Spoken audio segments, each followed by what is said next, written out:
हीच मुची प्रार्थनान, हेच मुचे मागणी. माणसाने माणसाशी माणसा सम वागणे.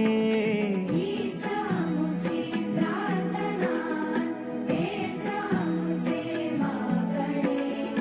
माणसाने माणसाशी माणसा सम वागणे.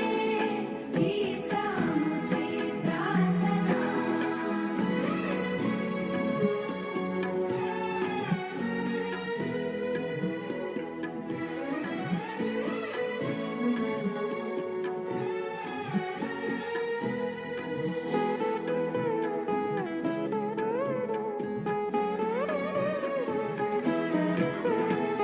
धर्म जाती प्रांत भाषा